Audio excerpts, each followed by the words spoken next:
जय हिंद दोस्तों, स्वागत है आपका हमारे YouTube चैनल स्टूडेंट एकेडमी में। दोस्तों आज हम साइंस में बायोलॉजी सीरीज का पार्ट नंबर 1 देखने वाले हैं, जो आपके एनटीपीसी, ग्रुप डी और एसएससी जैसे सभी परीक्षाओं को कवर करेगी। और यदि आप केमिस्ट्री और फिजिक्स भी पढ़ना चाहते हैं तो उसका भी वीडियो हम चैनल पर डाल दिए हैं, आप चाहो तो वहाँ पर जा करके देख सकते हो। तो दोस्तों यदि आप चैनल पर नए हैं तो चैनल को सब्सक्राइब जरूर कर लीजिएगा। चलिए चलते हैं हमने क्लास की तरफ। आज हम बायोलॉजी में पढ़ेंगे जीव विज्ञान का पिता किसे कहते हैं। तो जीव विज्ञान का पिता अरस्तु को कहा जाता है। वनस्पति विज्ञान का पिता किसे कहा जाता है, या फिर उनका जनक किसे कहा जाता है, तो थियोफ्रेस्टस को वनस्पति विज्ञान का जनक कहा जाता है। चिकित्सा विज्ञान का जनक किसे कहा जाता है, तो हिप्पोक्रेट्स को चिकित्सा विज्ञान का जनक कहा जाता है। जीव विज्ञान का शब्द का प्रयोग सर्वप्रथम किसने किया था, तो लैमार्क एवं ट्रेवेनेरस ने जीव विज्ञान शब्द का प्रयोग सबसे पहले किया था। पूछा है कोशिका की खोज किसने की थी, तो रॉबर्ट हुक ने सबसे पहले कोशिका की खोज की थी, जो कि एक मृत कोशिका थी। नेक्स्ट है मनुष्य के शरीर की सबसे बड़ी कोशिका कौन सी है, तो तंत्रिका कोशिका मनुष्य के शरीर की सबसे बड़ी कोशिका है। मनुष्य के शरीर का सबसे बड़ा अंग कौन सा है, तो त्वचा मनुष्य के शरीर का सबसे बड़ा अंग है। क्रोमोसोम का नामकरण किसने किया था, तो सबसे पहले वॉल्डियर ने क्रोमोसोम का नामकरण किया था। लाइसोसोम को और किस नाम से जाना जाता है, तो इसे आत्महत्या की थैली भी कहते हैं। लाइसोसोम को आत्महत्या की थैली भी कहते हैं। आरएनए में क्या होता है, या फिर आरएनए में किसका संश्लेषण होता है, तो आरएनए का मुख्य काम प्रोटीन का संश्लेषण करना है। माइटोकॉन्ड्रिया को क्या कहते हैं, तो माइटोकॉन्ड्रिया को कोशिका का पावर हाउस कहा जाता है। प्रोटीन का संश्लेषण की प्रक्रिया क्या कहलाती है, तो प्रोटीन संश्लेषण की प्रक्रिया राइबोसोम में होती है। केंद्रक की खोज किसने की थी, केंद्रक की खोज रॉबर्ट ब्राउन ने किया था। नेक्स्ट है डीएनए का डबल हेलिकल मॉडल किसने दिया था, तो वॉटसन एंड क्रिक ने डीएनए का डबल हेलिकल मॉडल दिया था। मनुष्य में कितने जोड़े क्रोमोसोम होते हैं, तो 23 जोड़े क्रोमोसोम मनुष्य में होते हैं। 23 जोड़े यानी कि टोटल 46 क्रोमोसोम होते हैं। मनुष्य के त्वचा के ऊपरी भाग को क्या कहते हैं, तो एपिडर्मिस मनुष्य के त्वचा के ऊपरी भाग को कहते हैं। मनुष्य का वैज्ञानिक नाम क्या है, होमोसेपियंस मनुष्य का वैज्ञानिक नाम है। मनुष्य में भोजन का पाचन कहाँ से प्रारंभ होता है, तो मुंह से मनुष्य में भोजन का पाचन प्रारंभ होता है। पचे हुए भोजन का अवशोषण कहाँ होता है, छोटी आंत में पचे हुए भोजन का अवशोषण होता है। लार में यदि पूछा जाए कि लार में मुख्य रूप से कौन सा एंजाइम पाया जाता है, तो टाइलिन एंजाइम लार में मुख्य रूप से पाया जाता है। नेक्स्ट देखते हैं लार का पीएच मान अगर आपसे पूछे तो लार का पीएच मान होता है 6.5। दूध को फाड़ने या फिर थक्का जमाने में क्या प्रयोग किया जाता है, तो रेनिन का प्रयोग दूध को फाड़ने या थक्का जमाने में किया जाता है। पित्त का निर्माण कहाँ होता है, पित्त का निर्माण यकृत में होता है। मानव शरीर की सबसे लंबी ग्रंथि कौन सी है, यकृत मानव शरीर की सबसे लंबी ग्रंथि है। लाइपेज वसा को पचाने में सहायक होता है, या फिर ऐसे पूछे कि वसा को पचाने में क्या सहायक होता है, लाइपेज वसा को पचाने में सहायक होता है। ट्रिप्सिन का कार्य, तो ट्रिप्सिन का कार्य होता है कि प्रोटीन का पाचन एवं प्रोटीन को अमीनो अम्ल में बदल देता है। माल्टोज क्या करता है, माल्टोज शर्करा को ग्लूकोज में बदल देता है।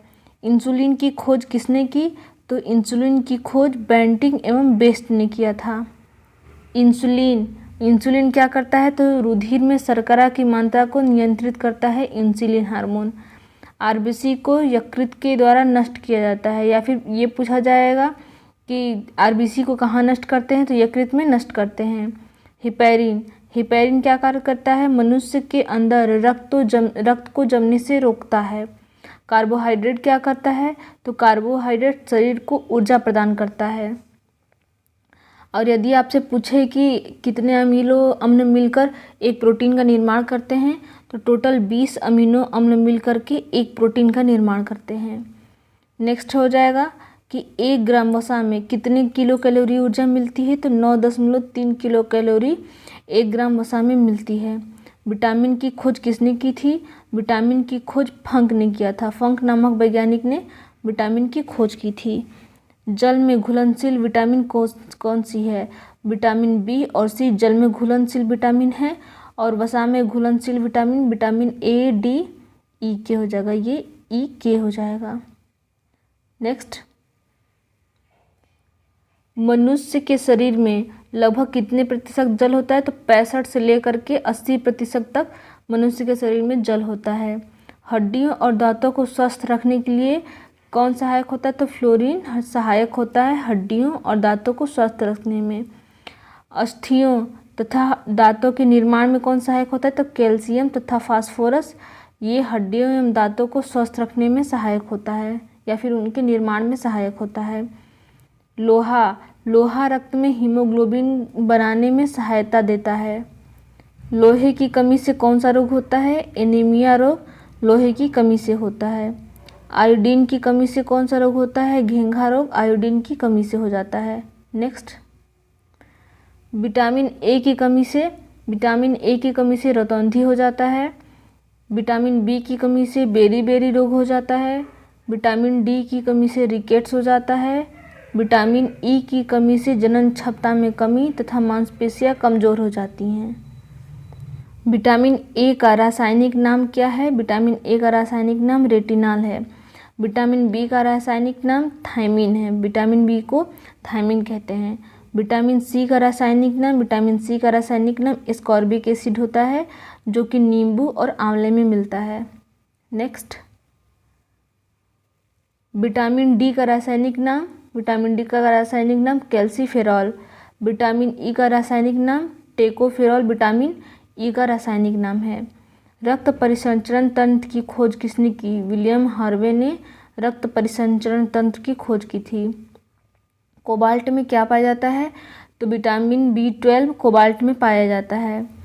हृदय 1 मिनट में कितनी बार धड़कता है? 72 बार हृदय एक मिनट में धड़कता है। एक मानव शरीर का सामान्य रक्तदाब कितना होता है? 120/80 मानव के शरीर का सामान्य रक्तदाब होता है। रक्तचाप नापने किससे नापा जाता है? स्फेग्नोमैनोमीटर से रक्तचाप नापा जाता है। फाइब्रोनेजन क्या करता है? तो फाइब्रोनेजन एक प्रकार का प्रोटीन होता है जो कि रक्त का थक्का बनने में सहायता करता है। रक्त का लाल रंग किसके कारण होता है? रक्त का लाल रंग हीमोग्लोबिन के कारण होता है। नेक्स्ट, लाल रक्त कणिकाओं का जीवन काल कितने दिन का होता है? तो 20 से लेकर के टोटल 120 दिन तक लाल रक्त कणिकाओं का जीवन काल होता है। लाल रक्त कणिकाएं कहाँ बनती हैं? अस्थि मज्जा, जिसे बोन मैरो भी कहते हैं, वहाँ पर लाल रक्त कणिकाएं बनती हैं। श्वेत रक्त कणिकाओं का निर्माण कहाँ होता है? तो अस्थि मज्जा, यकृत एवं प्लीहा में श्वेत रक्त कणिकाओं का निर्माण होता है। श्वेत रक्त कणिकाओं का जीवन काल कितने दिन का होता है? तो 2 से 4 दिन श्वेत रक्त कणिकाओं का जीवन काल होता है। श्वेत रक्त कणिकाओं का मुख्य काम शरीर को क्या करना होता है? तो रोगों को संक्रमण से बचाना होता है। नेक्स्ट, लाल रक्त कणिकाओं का मुख्य कार्य हो जाएगा शरीर की हर कोशिका में ऑक्सीजन को पहुंचाना, इसका मुख्य काम हो जाएगा। लाल रक्त कणिकाएं एवं श्वेत रक्त कणिकाओं का विनाश कहाँ होता है? प्लीहा में श्वेत रक्त कणिकाएं और लाल रक्त कणिकाओं का विनाश होता है। प्लीहा को लाल रक्त कणिकाओं का कब्रगाह कहा जाता है, वहाँ पर जहाँ पे ये श्वेत रक्त कणिकाओं और लाल रक्त कणिकाओं का विनाश होता है। रक्त समूह की खोज किसने की थी? लैंडस्टीनर, या फिर इनका पूरा नाम कार्ल लैंडस्टीनर भी है। उन्होंने रक्त समूह की खोज की थी। रक्त का पीएच मान पूछे, रक्त का अगर पीएच मान पूछे तो 7.4 रक्त का पीएच मान होता है। रक्त समूह O एक सर्वदाता रुधिर वर्ग होता है, और यदि सर्वग्राही पूछे तो A भी एक सर्वग्राही रुधिर वर्ग कहा जाता है। फेफड़े का कार्य क्या होता है? फेफड़े का कार्य रक्त के शुद्धिकरण का कार्य होता है। नेक्स्ट देखते हैं, यूरोक्रोम के कारण मूत्र का रंग किस कलर का होता है? तो पीला रंग, मूत्र का पीला रंग यूरोक्रोम के कारण होता है। गले में थायराइड ग्रंथि पाई जाती है। प्रमस्तिष्क या फिर जिसे सेरिब्रम भी कहते हैं, यह सभी मानसिक क्रियाओं का नियंत्रण करता है, जैसे कि चेतना, याददाश्त, विवेक, बुद्धि नियंत्रण इत्यादि। अनुमस्तिष्क जिसे कि सेरिबेलम कहते हैं, यानी कि अनुमस्तिष्क को सेरिबेलम और प्रमस्तिष्क को सेरिब्रम कहते हैं। अनुमस्तिष्क का कार्य शरीर की सामान्य ऐच्छिक क्रियाओं को नियंत्रित करना, जैसे कि चलना, घूमना, बोलना इत्यादि को नियंत्रित करता है अनुमस्तिष्क। मनुष्य के शरीर में कुल कितनी हड्डियां होती हैं? तो 206 हड्डियां मनुष्य के शरीर में होती हैं। सबसे लंबी हड्डी सबसे लंबी होती है फीमर, जो कि जांघ की हड्डी होती है, सबसे लंबी हड्डी होती है। नेक्स्ट देखते हैं, मानव शरीर की सबसे छोटी ग्रंथि पिट्यूटरी होती है। पिट्यूटरी ग्रंथि मानव शरीर की सबसे छोटी ग्रंथि होती है। हाइपोथैलेमस का कार्य क्या होता है? हाइपोथैलेमस शरीर के तापमान को नियंत्रित करती है, तो 1350 से लेकर 1400 ग्राम तक होता है। पीलिया क्या करता है? पीलिया में हेपेटाइटिस रोग से यकृत प्रभावित हो जाता है। विषाणु या वायरस के कारण होने वाले रोग कौन से होते हैं? तो पोलियो, चेचक, खसरा, इन्फ्लुएंजा तथा ट्रेकोमा रोग विषाणु या वायरस की वजह से होता है।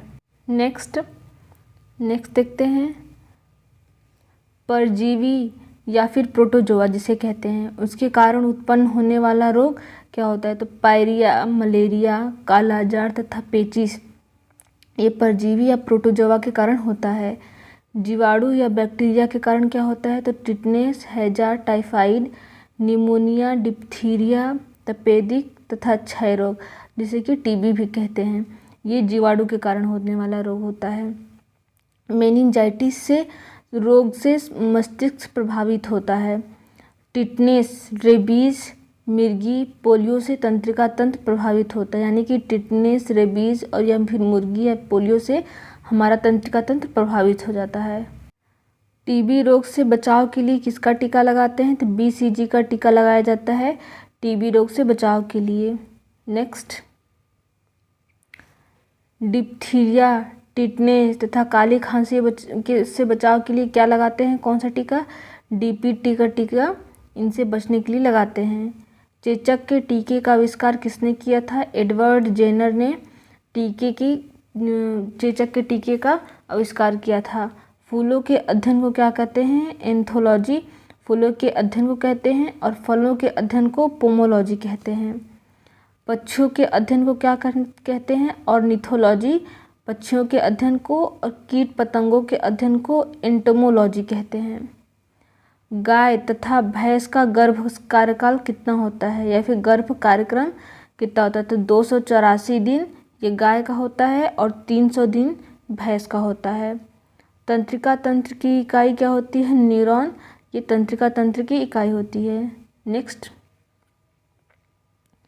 नेक्स्ट है, शरीर का सबसे कठोर तत्व कौन सा होता है? एनामिल शरीर का सबसे कठोर तत्व होता है। मनुष्य में लिंग निर्धारण किसके कारण होता है? तो पुरुष के क्रोमोसोम पर निर्भर करता है मनुष्य में लिंग निर्धारण। शरीर में रक्त का परिभ्रमण में कितना समय लगता है? 23 सेकेंड मनुष्य में रक्त के परिभ्रमण में लगता है। माइटोकांड्रिया का कार्य कोशिका को ऊर्जा प्रदान करना। लाइकोपिन के कारण टमाटर का रंग लाल हो जाता है। त्वचा का रंग किसके कारण होता है? त्वचा का रंग मिलेनिन पिगमेंट के कारण होता है। नेक्स्ट हो जाएगा, आँखों में बाहर से पड़ने वाले प्रकाश को कौन नियंत्रित करता है? आइरिस, हमारे आँखों में जो आइरिस पाया जाता है यह बाहर से पड़ने वाले प्रकाश को नियंत्रित करता है। प्रदूषित जल पीने से क्या होता है? तो हैजा, पीलिया तथा टाइफाइड प्रदूषित जल पीने से होता है। एड्स वायरस क्या है? एड्स वायरस HIV है, जिसका पूरा नाम होता है एक्वायर्ड इम्यूनोडिफिशियेंसी सिंड्रोम। HIV का पूरा नाम क्या है? HIV का पूरा नाम ह्यूमन इम्यूनो वायरस होता है। नेक्स्ट देखते हैं, नेक्स्ट हो जाएगा, शरीर में कोलेस्ट्रॉल की अधिकता होने पर क्या होता है? हृदयाघात, या जिसे हार्ट अटैक भी कहते हैं, उसका खतरा बढ़ जाता है कोलेस्ट्रॉल की अधिकता के कारण। कैंसर के इलाज में क्या किया जाता है? तो कीमोथेरेपी का प्रयोग कैंसर के इलाज में किया जाता है। इंसुलिन की कमी से कौन सा रोग होता है? तो इंसुलिन की कमी से डायबिटीज़ रोग हो जाता है। मलेरिया रोग मादा एनोफिलीज मच्छर के कारण फैलता है। हाइड्रोफोबिया रोग किसके कारण होता है? तो हाइड्रोफोबिया रोग कुत्ते के काटने से होता है। आनुवंशिकता का जन्मदाता किसे कहते हैं? आनुवंशिकता का जन्मदाता ग्रेगरी जॉन मेंडल को कहा जाता है। नेक्स्ट देखते हैं, मिट्टी के बिना पौधों की वृद्धि की प्रक्रिया हाइड्रोपोनिक्स कहलाती है। RH एक प्रकार का एंटीजन है जो कि लाल रुधिर कणिकाओं में पाया जाता है। विटामिन ए यकृत में तथा मछली के लीवर में पाया जाता है या फिर उनके तेल में पाया जाता है। मनुष्य के मस्तिष्क का सबसे बड़ा भाग क्या होता है? सेरेब्रम होता है मनुष्य के मस्तिष्क का सबसे बड़ा भाग। तत्काल ऊर्जा के लिए खिलाड़ी किसका प्रयोग करता है? कार्बोहाइड्रेट का प्रयोग खिलाड़ी तत्काल ऊर्जा के लिए करता है। नेक्स्ट हो जाएगा, प्रकाश संश्लेषण की प्रक्रिया में ऑक्सीजन गैस किस में बदल जाती है? तो जल में बदल जाती है। प्रकाश संश्लेषण के दौरान प्रकाश ऊर्जा किस में बदलती है? तो प्रकाश ऊर्जा रासायनिक ऊर्जा में बदल जाती है। नेक्स्ट, एड्स बीमारी में किसका टेस्ट किया जाता है? तो एड्स की बीमारी की जांच के लिए एलिसा टेस्ट किया जाता है। नेत्रदान में दानकर्ता की आंख से उसके कौन सा भाग निकाला जाता है? कॉर्निया। आंख का कॉर्निया भाग होता है जो वो दानकर्ता की आंख से निकाला जाता है। पके हुए आम में कौन सा विटामिन पाया जाता है? तो पके हुए आम में विटामिन ए पाया जाता है। नेक्स्ट, शैवालों के अध्ययन को क्या कहते हैं? शैवालों के अध्ययन को फाइकोलॉजी कहते हैं। लाल प्रकाश में प्रकाश संश्लेषण की दर सबसे अधिकतम तथा बैंगनी रंग के प्रकाश में प्रकाश संश्लेषण की दर सबसे न्यूनतम या फिर सबसे कम होती है। दलहन की जड़ में कौन सा जीवाणु पाया जाता है? तो दलहन की जड़ में राइजोबियम नामक जीवाणु पाया जाता है। चीड़ के वृक्षों में तारपीन का तेल प्राप्त किया जाता है। ठीक है दोस्तों, तो चैनल पे अगर आप नए हैं तो चैनल को सब्सक्राइब जरूर कर लीजिएगा। जय हिंद।